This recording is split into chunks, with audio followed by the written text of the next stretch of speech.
we are making home style chole, that is the chickpea curry.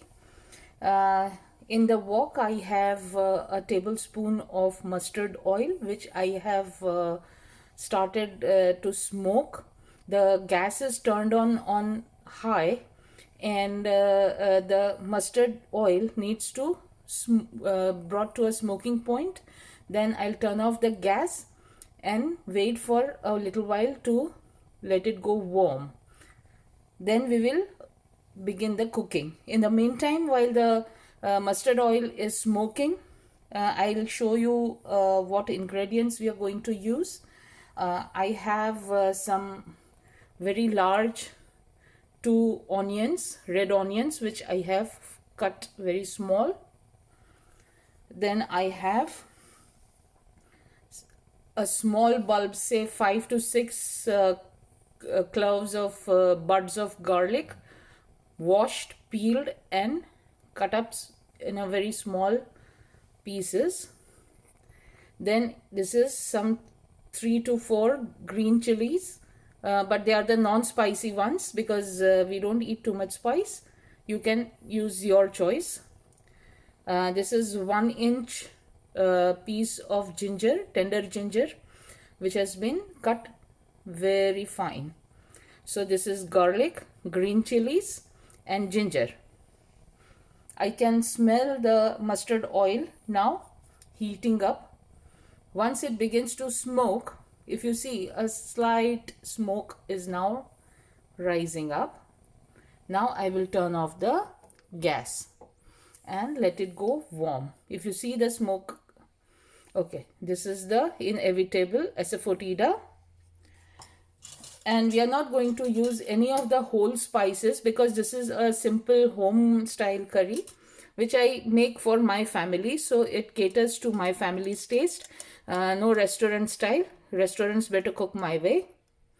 This is the coriander and cumin powder, the methi seeds, that is the fenugreek, the mustard, the cumin, turmeric and red chili. We are not going to use the garam. So this is how we are going to do it.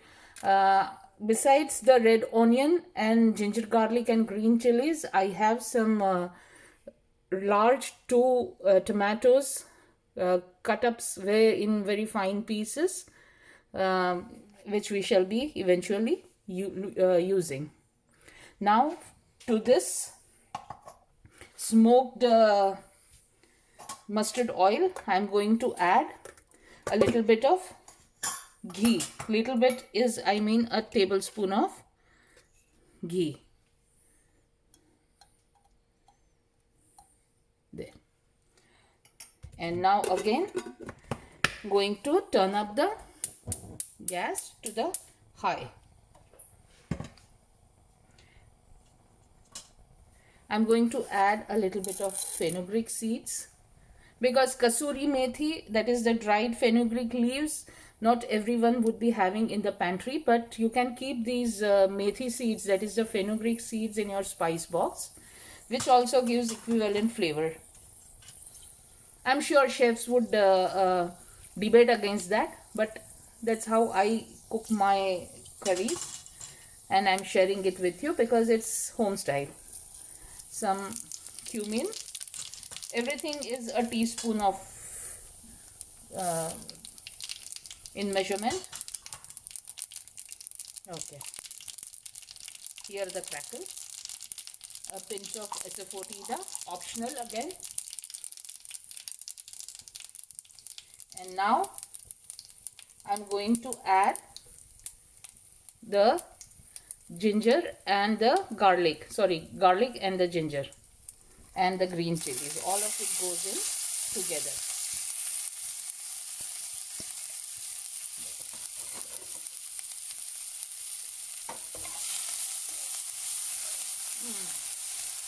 I can first smell the ginger. Then the gradual, once the garlic starts cooking, I could smell the garlic. Now I am smelling the garlic and the fenugreek seeds. Okay, now I am adding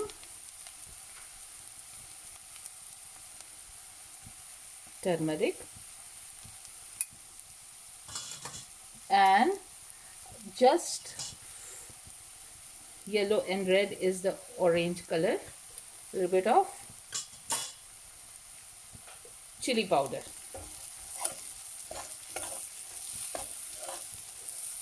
Now this will take about a minute or so to kind of cook. We don't want to let it go brown because we are now going to add some red onions which I have cut up.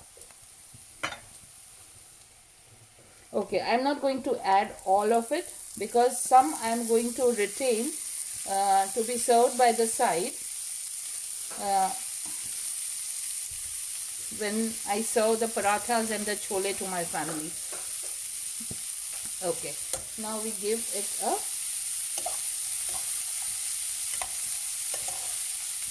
being a left-handed, working through the with the right hand is a bit tough. And I have my camera also on the left hand side, but well, that's okay, I can manage. Yeah. Forget all the oils that swim when you are served the choles or the chickpea curry in the restaurant. The residential, the home version does not have so much of fat in it, just about as much that the onions would cook. Okay, if you feel that the onions are going to get burnt, all you need to do is just add a little bit of water and put the gas flame, hot plate temperature on the low, cover and let the onions soften down and cook. Okay, now let us see. Oh, fogging. Okay.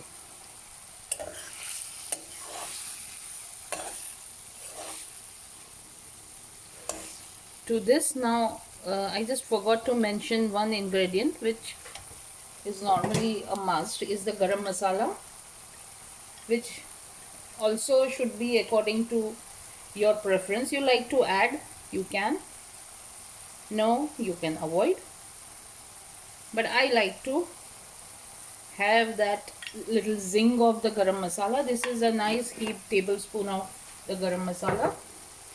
Along with that, I'm adding a little bit of cumin and coriander powder. 1, 2. And now give it a nice toss, and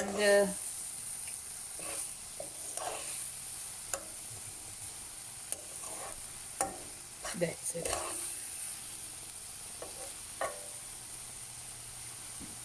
Given a nice toss.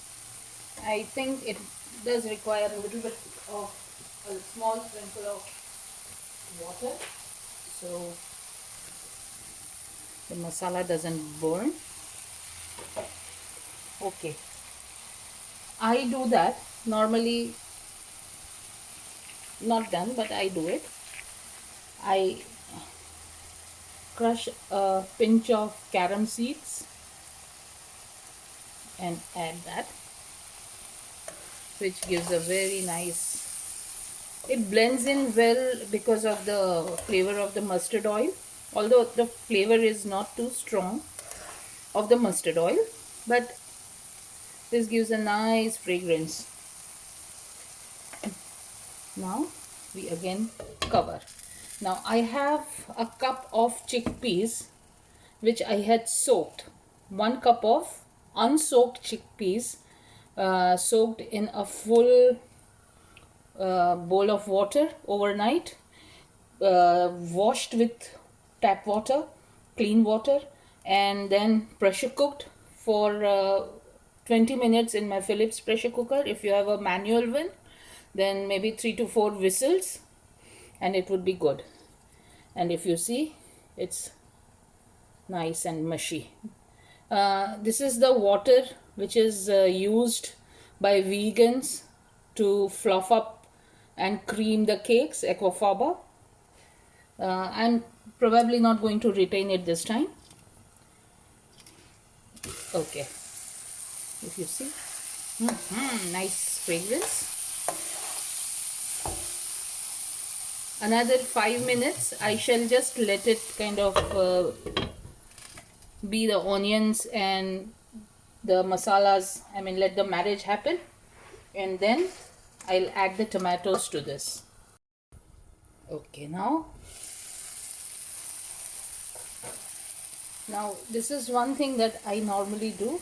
These are the pomegranate dried form of pomegranate seeds, anardana. Now that I'm going to add to this a teaspoon of it before I add the tomatoes. This will impart some extra zing and tartness to the curry. Now I have added the tomatoes also. If you see, I haven't added salt as yet.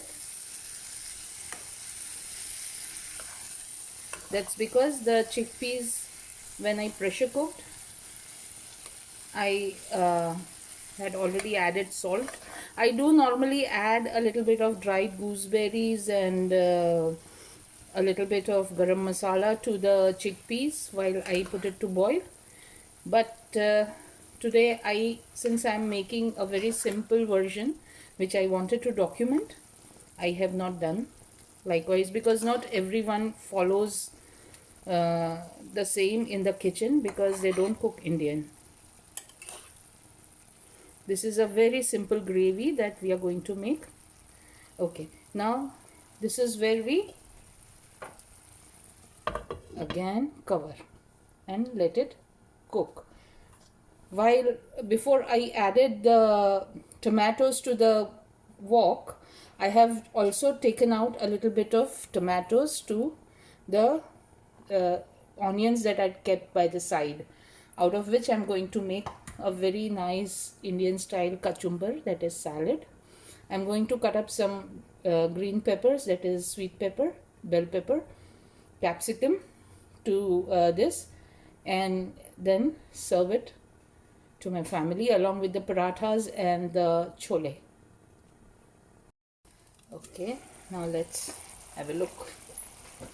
Lovely. Now I have kasuri methi, that is the dried, fenugreek leaves, so which I am going to crush and add. It does make a difference to the flavor, gives a very nice rustic taste also. If you are not the garam masala sort, avoid the garam masala, and you can just make a simple onion and tomato and ginger garlic curry. Okay, now these are the choles, chickpeas, that I have drained and retained the fluid that it had. Okay, you find the onion tomato gravy very tangy or very tart or sour or whatever, you can add some sugar or jaggery to it.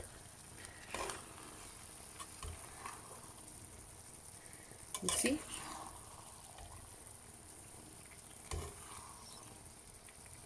okay, to this I feel I need a little bit of fluid, so adding a little bit, maybe all of it. There. Okay, now I'll just give it a nice little dainty toss.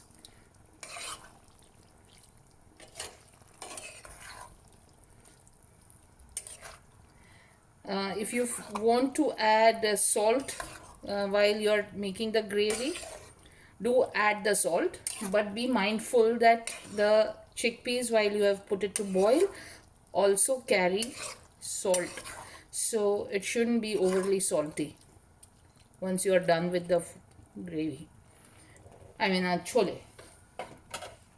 Yeah, so now I have mixed everything properly. Going to cover it up and on a very low flame, just about, going to let it simmer. Say 10 minutes, not touching it. So there. Now it's a good 10 minutes. Now before I give it a stir, this I have scraped one, I think two limes, and this is their skin, which I'm going to add for the fragrance, and some chopped, wait, let me anchor it properly. Yeah, chopped cilantro, coriander, which I'm going to add. Yeah. And now give it a stir.